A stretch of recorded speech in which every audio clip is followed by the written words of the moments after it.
coming from Masbate and coming from Cebu. I will be going to the Congress, the House and the Senate, para makapagbigay sila ng emergency funds. Mga Cebuano, nagalit kay Bongbong Marcos dahil nagpunta ng Cebu, ang dala ay pangako, at yung mga pinamigay, abay, for the show lang daw. Hihingi ng kahit isang food pack lang kasi yung isang doktor na kasama niya, hinihimatay na dahil hindi pa nag-aalmusal. At sabi ng staff ng DSWD, ulitin ko mamaya pa po namin ito ipamimigay pagdating ng presidente. And after 1 hour, dumating ang presidente, namigay daw ng food pack. At pag-alis din ng presidente, in-stop na ulit ang pamimigay ng food pack. Samantala, away ng dalawang kabitenyong mambabatas lumalala. Saan ba hahantong ang kanilang istorya? Magpaliwanag ka. Yan ang caption ng litratong ito na ipinost ni Congressman Kiko Barzaga at umaani ngayon ng samot-saring komento sa social media. Kita dyan si Senate Blue Ribbon Committee Chair Panfilo Lacson at ang kontrobersyal na mag-asawang sina Curly at Sara Diskaya. At ayon sa intel ni Congressman Kiko Barzaga, ipapatumba daw siya di umano ng isang senador. Sino kayang senador ito? May ganun na pala eksena, may patayan na. Abay, wala namang ganyanan. Kapag asaran lang. Kapag kupalan lang, wala patayan. At sino nga ba ang pinariringgan ni Senator Ping Lacson sa Senado na di umano'y asong ulol na tahol ng tahol? Bet! Specific ang kanyang paghahanap. Kailangan daw niya ng vet kasi may problema siya doon sa maingay na aso sa taas at maingay na pusa sa baba. Leila de Lima, pumutak ng alanganin at binira si VP Sara. Kaya ayon, pinulutan siya ng netizens. Enough is enough. Enough of her brattiness. So, I rise today to manifest my extreme displeasure about... Alamin po natin ang mga detalye ng balita na yan, maya-maya lamang. Yan ang Banateros, boses ng ordinaryo Pilipino. Banateros ay walang makakaawan. Para lagi kang updated. Ako nga pala si Bidaya ng mga oposisyon sa kasalukuyan mo. At sabi nga, galit na galit ang mga dapungan ang Pangulong Duterte. Kung hindi ka pa nakakapag-subscribe, i-subscribe mo na yan! Magandang araw mga banateros at mga kababayan ko sa Luzon, Visayas, Mindanao at sa mga kababayan nating OFW sa iba't ibang panig ng mundo. Magandang araw po sa inyo lahat. Ako po si Master Jude, tayo po nagbabalik para pag-usapan ng mga balita na nangyayari sa ating bansa. Pero bago po tayo magsimula, huwag kakalimutan mag-subscribe sa ating channel, i-like at i-share ang ating mga video. At eto na nga mga kababayan, Congressman Kiko Barzaga at Senator Pinky Lacson nagkakainitan na. At may nagtatanong ho dito huwag kang magagalit Senator Lacson kung bakla ka daw ho ba? Kasi may mga usap-usapan ho na medyo may pagka-syokla kayo, sir. Pero hindi ko alam kung ito ay totoo. Kasi mahilig nga raw kayo sa mga chismis at medyo may pagkadaldal daw buwanga ninyo katulad ng mga syokla. At isa pa po sa issue na ibinabato sa inyo, bakit daw ho hindi kayo makapagbanggit ng mga pangalan ng tao na tinutukoy nyo? May aso, may pusa at yung mga kurap sa flood control projects, di isa pangalan, wala daw ho kayo binanggit. Oh shit! Oh shit! Abay nag-ugat po ang word war ni Lacson at ni Barzaga noong panayang criticize ni Barzaga sa ginagawa ni Lacson bilang chairman of ng Blue Ribbon Committee na halata naman na may pinagtatakpan. At ngayon po, hindi na po nakapagpigil si Pinky, kaya ayan, nagparinig po siya sa Twitter. Aray ko, Twitter. Okay? Alam niyo ba kung ano mga nasa Twitter? Yan yung mga sosyal-sosyalan, yung mga konyo-konyohan, yung mga akla, nandyan yan sa Twitter, at yung mga malalamya. Sa bagay. At eto, tuluyan na pong naubos ang pasensya ni Pinky at nagsumbong na nga sa social media. Binuko ba naman kasi ni Congressman Barzaga na best friend pala sila ng mga Diskaya? Pero, balikan po muna natin yung mga banat ni Barzaga noong una. Ito po, mga kababayan, yung nasa screen. Sabi niya dito, si Senator Ping Lacson ay isang malaking kahihiyan sa Cavite. Ay, grabe. Mas pinili niyang protektahan si Marcos at si Romualdez kaysa pagsilbihan ang taong bayan. Ang sakit nito, yun yung sinasabi ko kanina, na may pinagtatakpan siya. Kaya, ayan, inilagay siya sa posisyon kung saan nandyan sila ngayon. Dahil kung si Marcoleta pa rin, kung si Marcoleta pa rin ang chairman ng Blue Ribbon Committee, patungo na sa mga boss nila ang investigasyon. Kaya ayon, bigla nagkapalitan ng hindi napapanahon. So, i-forward natin, mga kababayan. Isa pang banat ni Barsaga. Sabi dito ni Barsaga, Senator Ping Lacson will go down in history as one of the worst senators in our country. He is no different from the Discayas. So, ibig sabihin, talagang sinasabi niya na magkaibigan daw talaga kayo ng mga Diskaya. Malamang mangyari nga yan. Kasi nakikita ko sa social media, kaliwat kanan, binabanatan siya. Mapayelo, pula, halos lahat galit sa kanya. Halatang halata naman kasi, ang mga galawan nila, ni Pinky, ni Pepsi, si Tito Sen pala, sorry. Senator Soto, di ba? At ito matindi, Ito matindi. Ang sabi ni Kiko Barsaga, my intelligence network has informed me that a certain senator is plotting to end my life. Wow! Di ba? May ganun na palang eksena, may patayan na. Wala namang ganyanan. Kapag asaran lang. Kapag kupalan lang, wala patayan. Ano ba? Di ba? Sa tingin nyo, sino senador na tinutukoy ni Kiko Barsaga? Kasi, siya yung meow-meow Di ba? Siya yung meow-meow. Na sinasabi na pusa, walang duda siya yun. Si Kiko Barsaga yun, sinasabi ni Senator Ping Lacson. Di ba? At tuluyan na ngang nagalit, itong si Pinky Lacson. Ito lang ngayon nangyari, mga kababayan. Viral ang litrato ngayon ni Senator Ping Lacson kasama ang kontrobersyal na mag-asawang Diskaya na ibinahagi ni Cavite Congressman Kiko Barzaga. Pero may isa pang bagay na nabisto ang mga senador tungkol sa mag-asawang contractor sa budget hearing kanina. Para bigyan ng mukha ang balita, Mobile Journal, Merimon Reyes.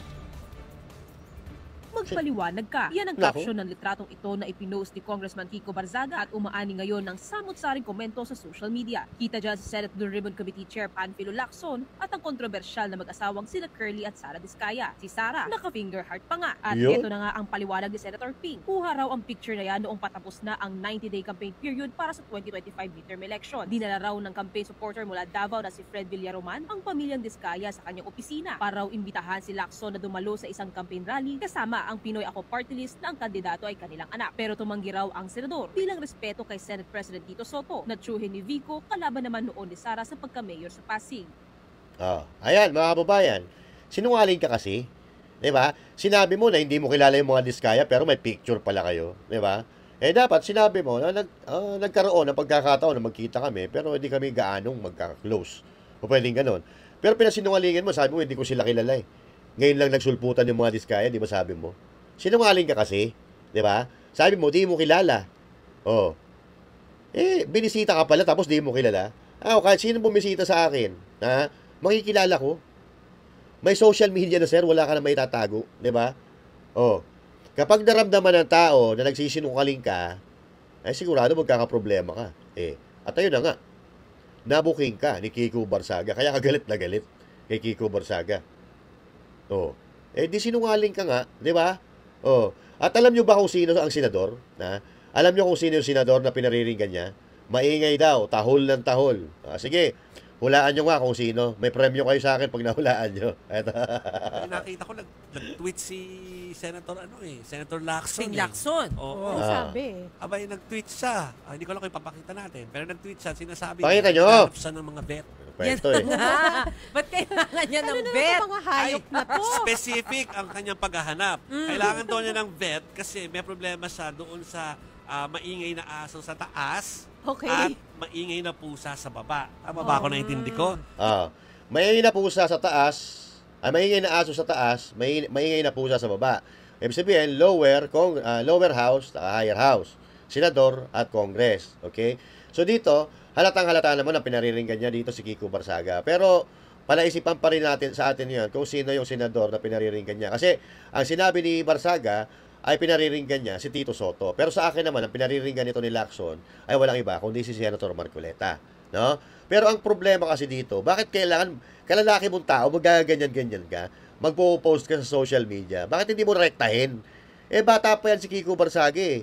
Batang paslit, mas matanda pa ako dyan eh. Di ba? Tapos sa social media mo aawahin. Ano yan? Ha? Away ng mga gooding? Oh, barking on the upper floor at saka sa ground floor naman may nag-meow-meow. Ayun no, para sa mga makikinig sa atin sa radyo mamayang 10 p.m., ang tweet po ni Senator Ping Lacson, "Help!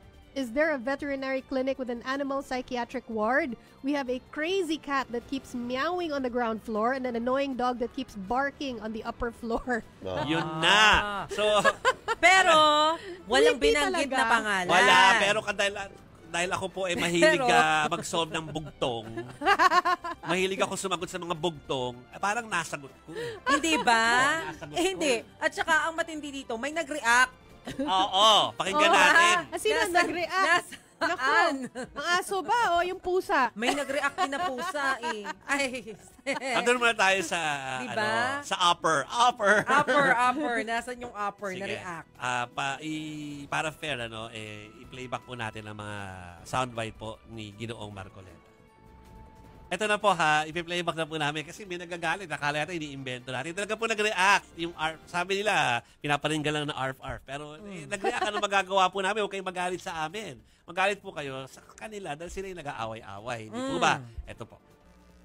Last Sunday, September 28, Senator Panfilo Lacson revealed that almost all senators in the 19th Congress inserted at least 100 billion worth of items in the 2025 GAA. Sinabi pa po niya, Mr. President, sa budget deliberation, pwede kong tanungin ito bakit pinayagan ito. Ang pagbusisi, lalo sa plenary, gusto kong malaman ilan ang isiningit na insertion, ang nag-release at paano na-implement. Ayun. So may nagsalita from upper chamber. Pero may nagsalita rin from lower chamber. Okay. Oo. Pinost sa Facebook. Nasaan? Eto, ang sabi, babasahin ko na Sige, lang. sige. Ha? Base dun sa post ni Congressman Kiko Barzaga. Okay. Sabi niya, hindi yan ang sinabi niya. Ang sabi niya, kala ko, best friend mo hindi ko na lang babanggitin, pero may sinabi siyang tuta. Bakit mo siya inaaway ngayon? May bagong Senate President na ba? Sagot yan ni Congressman Kiko Barzaga dun sa post ni Senador Ping Lacson na naghahanap siya ng vet. Okay. Pero sabi ko nga, wala namang pinangalanan si Senator Ping Lacson. So bakit may mga nagre-react. Bakit may nag-meow-meow saka nag-arf-arf? Ayun na nga, hindi ko rin alam kung bakit may ganon.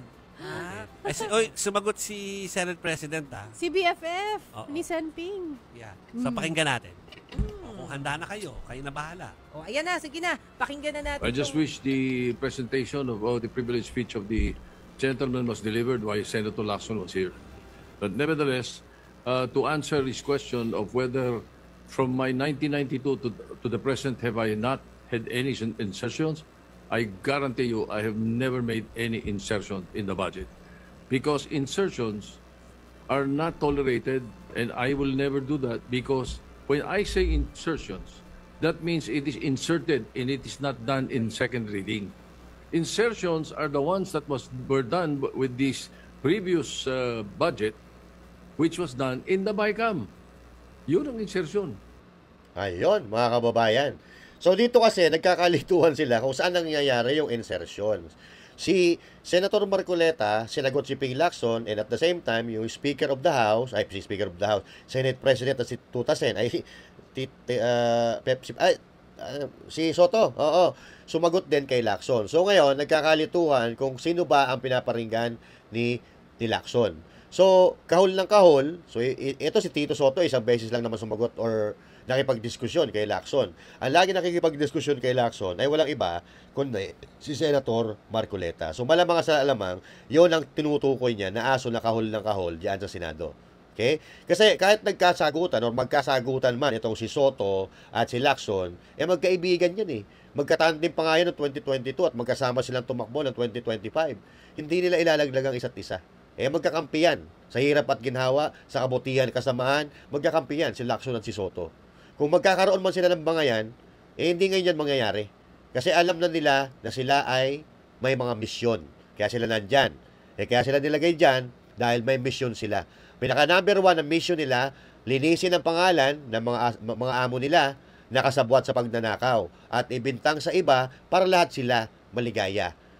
Lahat sila maligaya kasi busog na busog sila sa kwarta di ba? Dilawan, pinklawan, komunista, nagkakaisa na sila sa walang hiya sa ating mga Pilipino at sa ating bansa. Tingnan mo itong isa. By the Constitution itself. So disrespecting the budgetary process of this body is a clear case of disrespect of our Constitution. Who is she to continuously disrespect or show disrespect to this body as an institution and to the Constitution?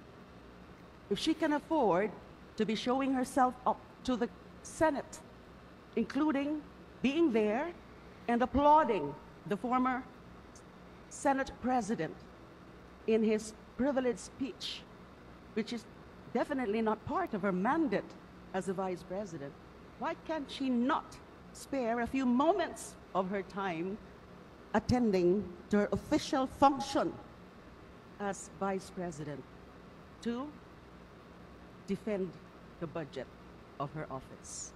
Enough is enough. Enough of her brattiness. So, I rise today to manifest my extreme displeasure about the behavior of our Vice President. And in due time, I will move for... Ayan, mga kababayan. In character si Dilima, no? So, extreme, ano tawag dito? Galit na galit daw siya. At hindi niya hahayaan ito na mangyari na babastusin ang Kongreso. Babastusin ni VP Sara Duterte. So, ano tawag niya? Extreme displeasure. Hindi daw siya nasisiyahan. Saan ka nasisiyahan? Kay Junel at kay Dayan? Oh, shit! In character ka pa dito Akala mo mahal mo talaga Pilipinas. Akala mo naman may naniniwala sa arte mo. 'Di ba? Ang mahal mo hindi Pilipino, hindi Pilipinas. Ang mahal mo si Ronnie Dayan at si Junel. Alam mo, Dilima, ayusin niyo muna yung mga buhay ninyo sa Kongreso. 'Di ba? Dahil diyan nagsisimula ang pagnanakaw sa pondo ng Pilipinas. 'Di ba? So now, bibirahin mo ng bibirahin si VP Sara Duterte dahil hindi umattend diyan. Putang ina, ba't hindi niyo ba't hindi niyo masabihan ng ganyan yung mga nagnanakaw sa gobyerno? Itigil mo yan, nagpapagod ka lang. Nagpapagod ka lang na putita ka, Kilala ka na namin kung kaninong tuta ka Alam mo, gusto ko sanang sabihin mo, pero wag na lang. Magkasala pa ako Imbis na sana yung pinuputak mo dyan sa Kongreso, inilabas mo, nagpunta ka sa Cebu, nakatulong ka sana doon sa mga Cebuano na naapektuhan ng lindol. O kaya, kung wala kang magandang mabuti sa bansa na ito, bakit di ka na lang magbigti? Di ba?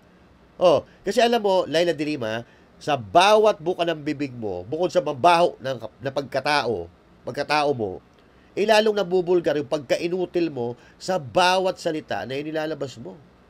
Putang budget na yan, mas importante pa sa inyo yung budget na yan kaysa doon sa mga taong nangangailangan ng tulong, ng agarang tulong. Bakit? Ubus na ba yung pakimkim sa inyo ni Romualdez? At kailangan nyo na naman ng bagong budget ngayon? Dapat yan wala ng budget ang Pilipinas Kasi ninanakaw lang. Diba? Wala namang kinapupunta ng putangin ng budget ng Pilipinas na yan. Mas mabuti pang wala na lang. Para sabay-sabay tayo, para tayo naghihirap. Po tayo na pag naipapasa yung budget, kayo lang naman nakikinabang. Alam mo ba, Dilima, kung nasaan si VP Sara? Ayun. Nandoon sa Cebu, tinutulungan yung mga nasalanta ng lindol. Mas pinili niyang tulungan ang mga nasalantang Pilipino kaysa pumunta dyan sa mga demonyo katulad nyo dyan sa Kongreso. Diba? Nandyan ang karamihan sa magnanakaw Hindi ko nilalahat ng kongresista, pero nandyan. At DOJ Secretary na mismo ang nagsabi na 67 na mga kongresista ang may kinalaman sa pagwawaldas ng pera, pagnanakaw ng pera, at may porsyento na nga, sila pa ang kontraktor, sila na lahat. Putang ina, napunta na sa kanila ng pera ng Pilipinas. 'Di ba? At ikaw, Leila de Lima, nakakampi ng mga komunista, kakampi ng mga Dilawan, Pinklawan at ngayon kakampi na rin ni Marcos, buwa ka ng ina ka, wala ka ng kredibilidad, may gana ka pang magsasalita ng ganyan. 'Di ba? Pumunta ka sa Cebu, tumulong ka doon sa mga kababayan mo. Ipakita mo na mahal mo mga Pilipino, mahal mo bansa na ito. Tangina nyo, gamit nyo ang salitang mamamayan, pero wala naman kayong ginagawa sa sinasabi nyo mamamayan. Ano ginagawa mo? Nagpapataba ng preso? Ha? Tigil-tigilan mo kami, Dilima. Kasi, alam ko totoo, na hindi ka nagsasalita ng ganyan dahil gusto mo talagang nandyan si VP Sara Duterte. Nakakuha ka lang ng pagkakataon para tirahin mo siya kasi alam mo kung bakit? Kasi yung tatay niya ay pinakulong kang dahil sa pagkakalong mo sa mga drugista. 'Di ba? Hindi nga kami makapaghintay na mapalitan ng presidente para maibalik ka sa kulungan. Di ba? Oh, pasayaw-sayaw ka pa dyan sa Muntinlupa, sa Bilibid, kasama mo yung mga naglalakot, nagtitinda ng droga, di ba? Oh. So ngayon, harap-harap ka sa mga tao, magsasalita ka ng ganyan, nakala mo kung sino ka, may kredibilidad? Ha? Tigil-tigilan mo kami, Dilima. Ha? Tumalima kayo doon sa kondisyon ni VP Sara Duterte. Ha? So alam nyo ba kung ano yung kondisyon ni VP Sara? Pa-attend din ang presidente sa budget hearing. Eh baka yung presidente hindi nyo magawang pa-attend din, tapos pipilitin nyo si VP Sara Duterte na umatender sa inyo? Sino ba kayo mga gago? Ha? Oh, mas pinili ni VP Sara na tulungan ang mga Pilipino na may silbi sa bansang ito kaysa pumunta sa mga katulad ninyo na palamunin ng gobyerno. Di ba? Oh, ito si VP Sara. Panoorin mo na lang. Vice President Sara Duterte has mobilized her office's relief operations for families displaced by the Cebu quake. The OVP says its Cebu satellite office is distributing aid, while satellite offices in Eastern Visayas, Panay, and Negros are on standby to send additional resources. VP Sara is in Cebu City until today to visit quake-hit areas. In a statement, she offered heartfelt prayers and condolences to victims and urged them not to lose faith. She added the, quote, legendary Visayan warmth and resilience will help communities endure this tragedy. Despite damaged roads in northern Cebu, the OVP says it will continue coordinating with LGUs and national agencies to deliver assistance as quickly as possible. So yun, mga kababayan, si VP Sara Duterte nagpunta doon, namigay ng tulong, at pagkakaalam ko, nagbigay ata ng 50 million. I don't know. I wasn't able to check that, pero nakita ko, parang nagbigay ng 50 million, no? Pero maliban doon, nakita naman natin na truck mga kababayan, yung dinadalang tulong doon para makatulong doon sa mga nasalanta ng lindol, no? So, ganun po dapat, no? Ganun. Sasamahan mo, ipapakita mo na nandyan ka sa mga nasalanta. Palalakasin mo ang loob nila, bigyan mo sila ng wisdom, bigyan mo ng mga positibong mga salita, kahit sila ay nahihirapan at nagdurusa, kailangan palakasin mo ang loob nila. So ayun, Dilima, ayun ang ginagawa ni VP Sara. Busy si VP Sara Duterte doon sa Cebu, kaya huwag kang manggugulo. Ikaw wala ka nang silbi sa bansang ito, palamunin ka pa ng gobyerno, pasweldo ka pa ng Pilipino, kung ano-ano pinaggagawa mo.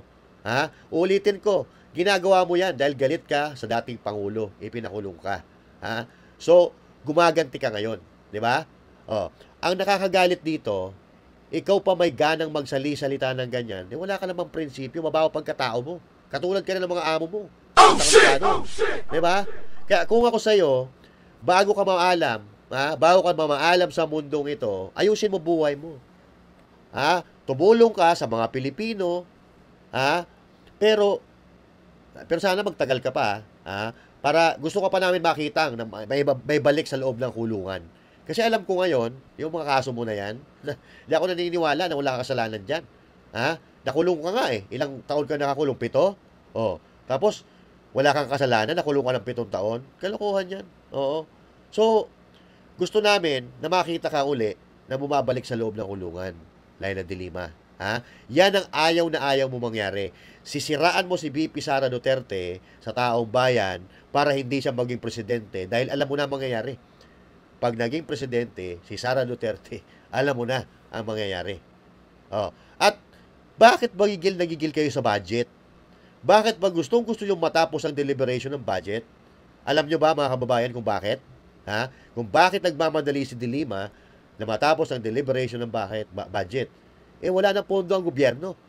Wala nang pondo. Bakit kamo? Eto, pakinggan nyo yung Marcos ninyo. I will be going to Congress because after coming from Masbate and coming from Cebu, I will be going to the Congress, the House and the Senate, para makapagbigay sila ng emergency funds. Alam ko yung mga QRF, yung mga QRF ng ibang mga agencies paubos na. So, magre-release tayo ng QRF, yung Quick Response Fund na ginagamit namin para immediately. Dahil especially sa pagdating ng dalawa, ng Nando at saka ng Opong na bagyo, talaga napakalakas. Tapos ito pa, nasabayan pa ng 6.9 intensity ang lindol. Kaya yung QRF, para meron kayong magamit, we will have it released as quickly as possible. Ano mga kababayan? Wala pondo, di ba? Pupunta sa Kongreso, pupunta sa Senado, manghihingi ng pera. Alam nyo, eto kasi yan. Ang tao dyan sa Cebu, naapektuhan yan, napakalakas na lindol. Mababa ang moral ng mga tao na naapektuhan dyan. Kailangan nila ng lakas. Kailangan nila ng masasandalan. Tapos pupunta ka dyan, ipaparamdam mo sa kanila na wala kang pera, maghahanap ka pa, gobyerno ka. Ipaparamdam mo sa kanila, pupunta ako sa Kongreso, pupunta ako sa Senado.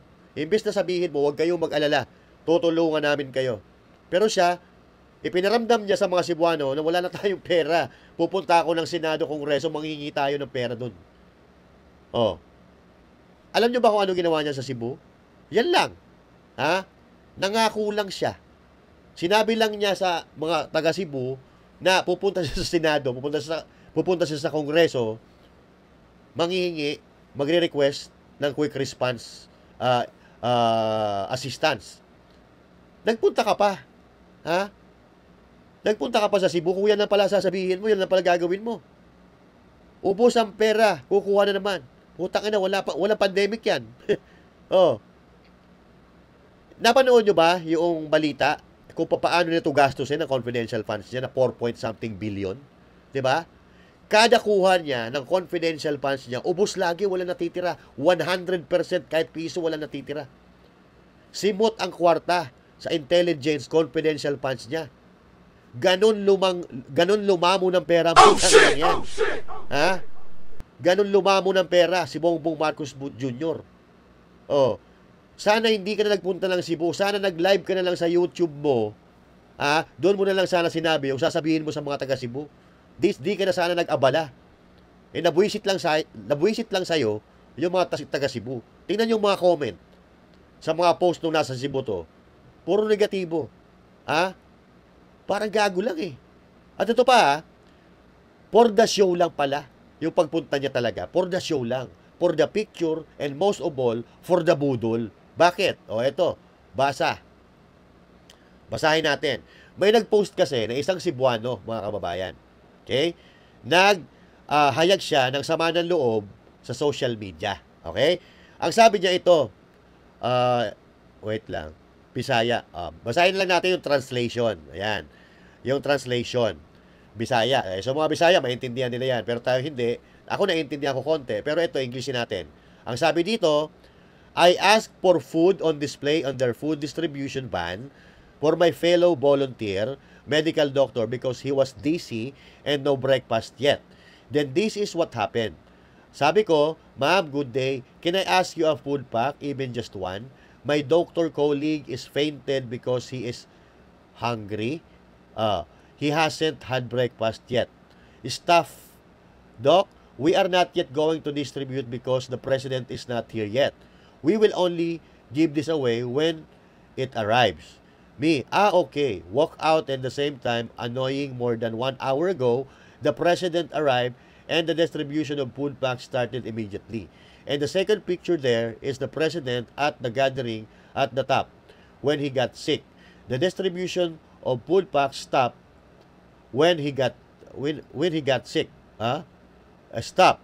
I hope this stop of DSWD It's just for the show who is the next one. Fix your system. You'll regret it. Okay? Ang sabi dito, mga kababayan, ang sabi dyan, yung isang volunteer doctor daw, lumapit doon sa food stall na ipamimigay, no? Ipamimigay daw. Tapos, ang sabi daw dito mga kababayan, na staff ng DSWD, ay hindi po namin yan ipamimigay mamaya-maya pa pagdating ng presidente. Nanghihingi ng kahit isang food pack lang kasi yung isang doktor na kasama niya, hinihimatay na dahil hindi pa nag-aalmusal.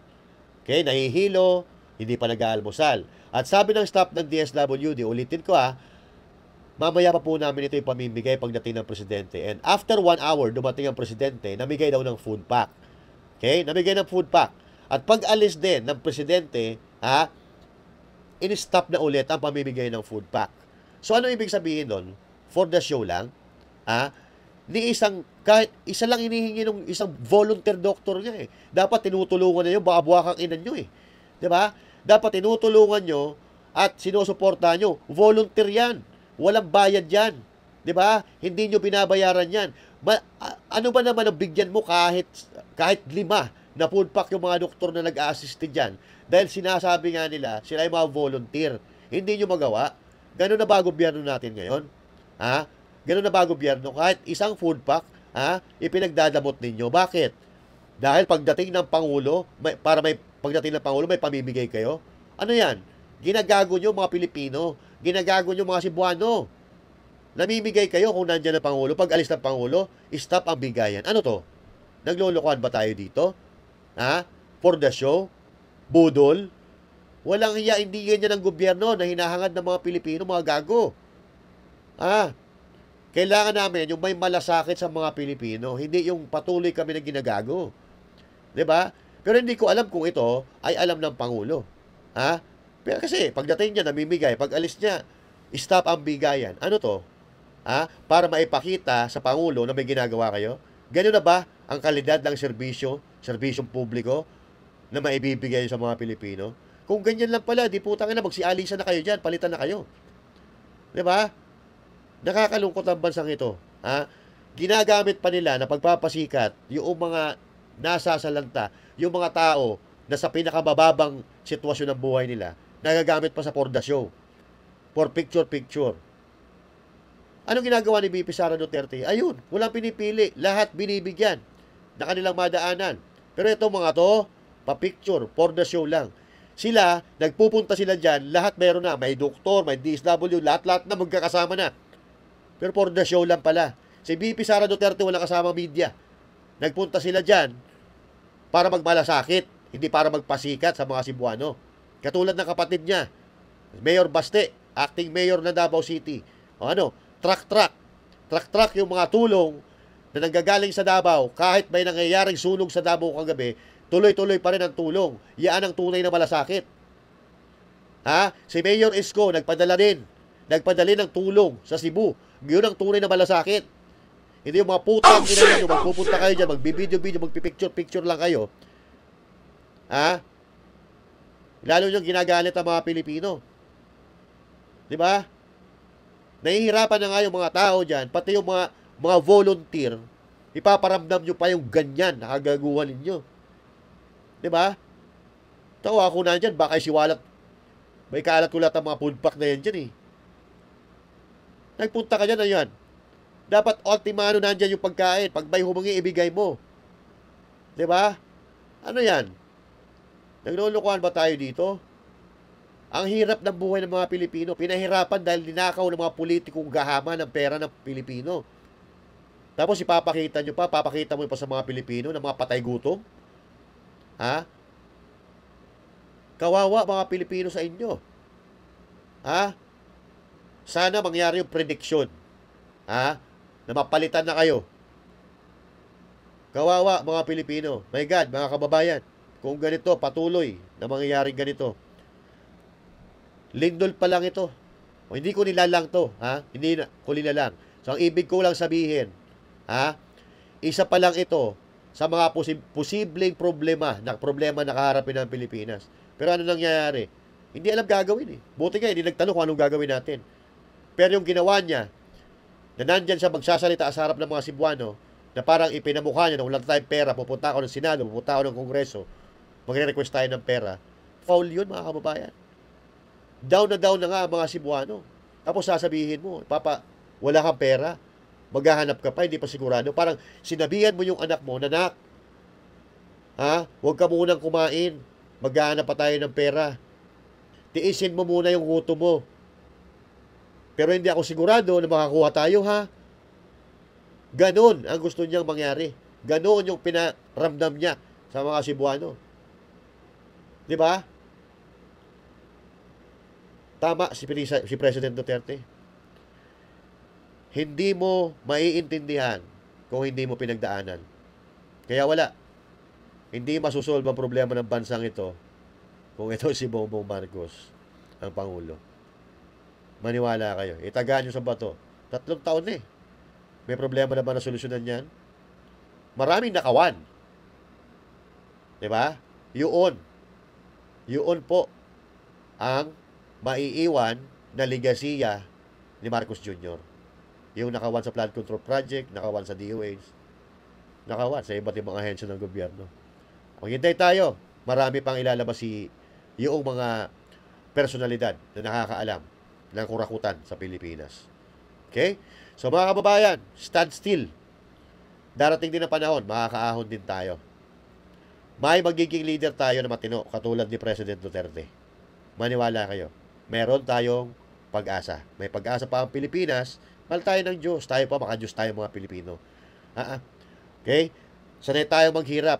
Pero yung pahirap na dapat bigay ng Diyos, hindi yung pahirap dahil ninanakawan tayo.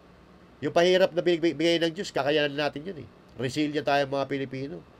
Pero pag nakawan ka ng kapwa mo Pilipino na dapat tumutulong sa'yo, puta, hindi nagawain ng Diyos yun. Problema yun. Nagaling sa demonyo. Diba? So mga kababayan, hanggang dito na lang muna at magkita-kita po tayo muli sa susunod na video. And once again, this is Master Judea saying thank you. God bless you all. To God be the glory. Magandang araw, mga kabanateros.